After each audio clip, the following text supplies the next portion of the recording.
Everyone, nandito kami ngayon sa Tagaytay. And look! Turo mo nga yung Taal doon. Ayun, nandito kami sa Taal, Taal Lake. So, ito na ngayon ang Bulkang Taal pagkatapos ng pagsabog noong January 12, 2020. Ayun, i-focus na din sa camera. Ayan, baka nawawamali din kayo kasi kami din ang akala namin yung crater yung vulkan. Hindi pala, sa likod pala niya yung vulkan. Hindi yung mismong crater ng bundok na ito. Sa likod niya nung sa may kulay brown.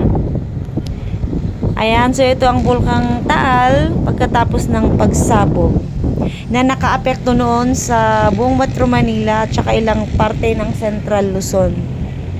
Kung saan kansela ang mga klase at mga trabaho, mga flights at mga ibang gawain ng mga Pilipino.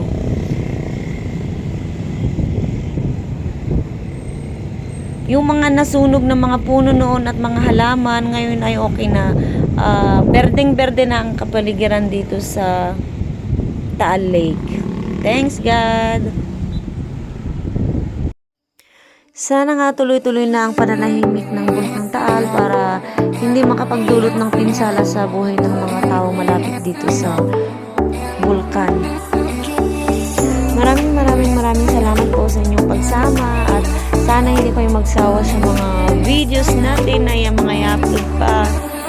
Thank you so much. God bless us and have a happy New Year.